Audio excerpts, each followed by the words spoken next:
So after successfully looking at the first form, this one is also related to the other one, the form r sine theta plus alpha.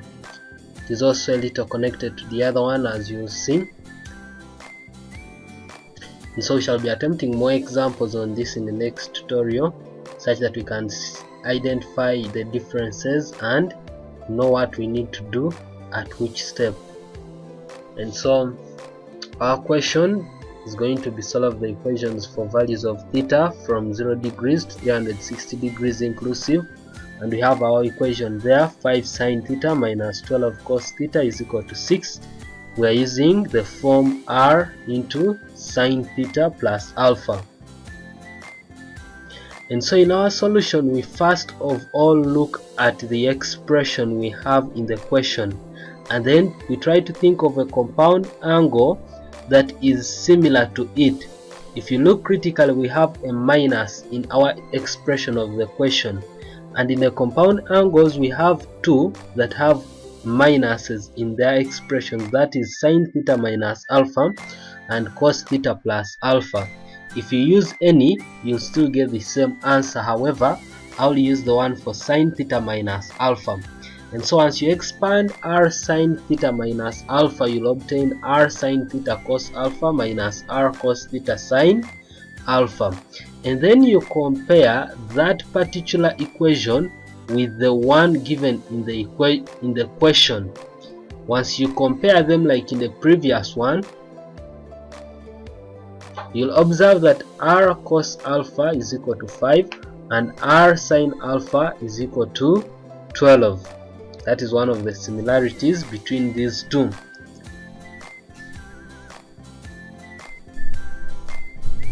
And so at times they'll specify which one to use, but if they do not specify, then there are many methods that you have exploited before, these ones inclusive of solving the equations. And so we name our equations 1 and 2. Now we have a task of determining the angle alpha and the value r. Once we determine those two, then we equate them to 6 and we get our final answers for angles of theta. Now if I want to get the value of alpha, I'll exploit this particular method. Once you divide the second equation by the first equation, you'll observe that the r's cancel and you remain with sine alpha over cos alpha, which is tan alpha, which is equals to 12 over 5. And if I'm to determine the value of alpha, I get the arctan of 12 over 5, and I would have determined the value of alpha. What is remaining is for me to determine the value of r now. My value of alpha is 67.4 degrees. I hope that's what you have on your calculator also.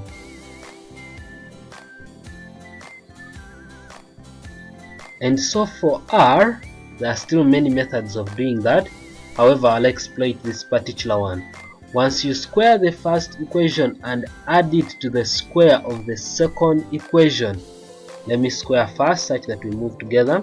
Once you square r sine alpha is equals to 12, you'll obtain r squared sine squared alpha is equal to 12 squared, which is equal to 144. Once you square the first one, it will be equal to r squared cos squared alpha is equal to 5 squared, which is equal to 25. Now once you add those two, the ones on the left hand side add up to each other, and the ones on the right hand side also add up. And so you'll observe that r squared is a common factor, so it pulls out and you remain with sine squared alpha plus cos squared alpha inside the bracket being equal to 144 plus 25. However, we know that sine squared alpha plus cos squared alpha is equal to 1, and therefore r squared is equal to 144 plus 25.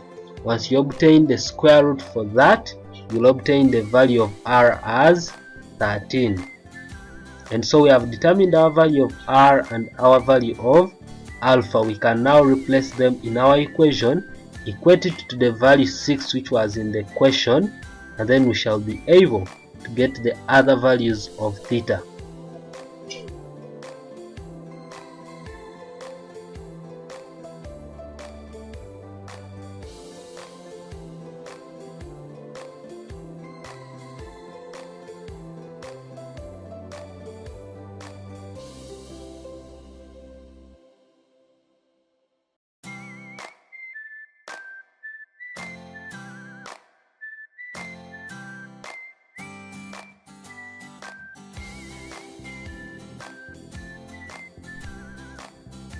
And so that was the equation in the question.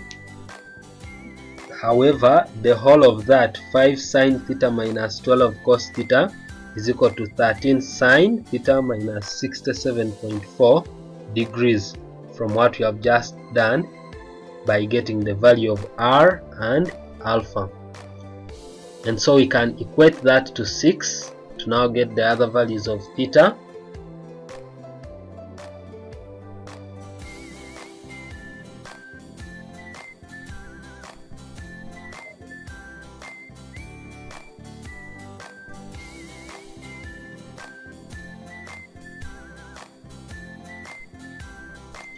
So once you solve that, you get the arc sine of 6 over 13.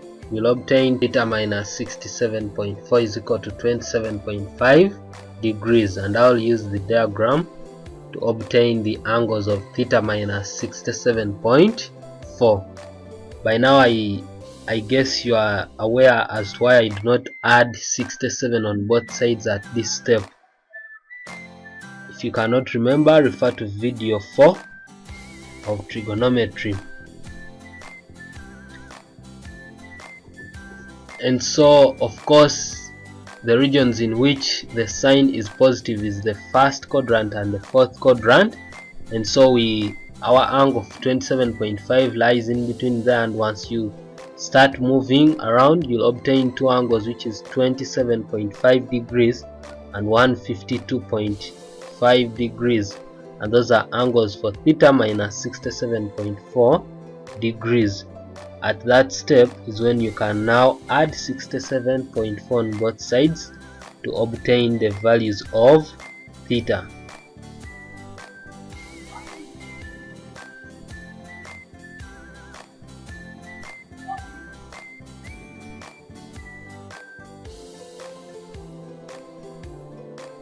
The values of theta are 94.9 degrees and 219.9 degrees. And so let me complete this once and for all. At that same step, a common question is going to always come that find the maximum and minimum and where they occur. So after solving that, they will add a particular statement that says hence find the maximum or minimum and where they occur. This is how we go about it. So you remember that equation in the question that we were given is equal to 13 sine theta minus 67.4 degrees from what you have just done. But remember that for a maximum sine it must be equal to 1. The sine of that particular angle must equal 1, whereas for the minimum it must equal -1. Now what is our task? Our task is to make that the whole of that sine theta minus 67.4 equal 1. But how are we going to make sure that it is equal to 1? Remember, it has a coefficient of 13. Now to make the right hand side equal 1, we must equate that whole equation, 13 sine theta minus 67.4, we must equate it to 13. At that point, we would have obtained our maximum for that equation, and therefore the maximum for that equation is equal to the value there, which is 13.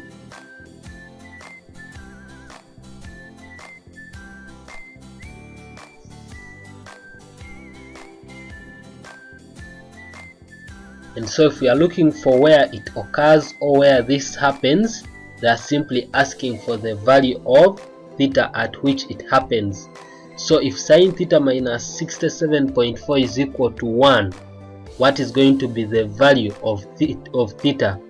Of course, you get the arc sine of 1, which is going to give you 90, and therefore theta minus 67.4 is equals to 90 degrees, and theta is equals to 90 degrees plus 67.4 degrees, which is equal to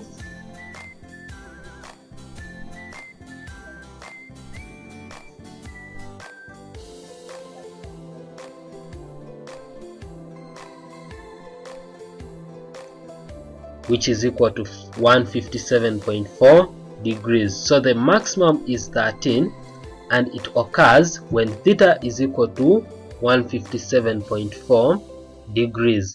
How about the minimum? Like I just said, the minimum sign is equal to -1. Now we have to equate that whole expression, sine theta minus 67.4. It must be equal to -1. How do we obtain a -1? By equaling it to the negative coefficient of that expression, which is 13. So it must equal -13, such that sine theta minus 67.4 is equal to -1. And so we move ahead to state where this happens. Of course, the minimum is going to be -13, and where it happens is going to be, we get the value of theta at that particular point. And so I'm using this diagram to locate it, because if you put it on your calculator, the arc sine of -1 might give you, on some it might give you -90. However, that is misleading. That's why I go back to the basic concept of the triangle to show me that -1 is simply showing me that the quadrant in which sign is negative, and that is the third and second quadrant. However, we consider the very first one, which is the third, and therefore once you describe from the x-axis, you'll obtain it equaling to 270, meaning it's going to happen when theta minus that angle is equal to 270 degrees, and so you can now obtain the value of theta. Thank you.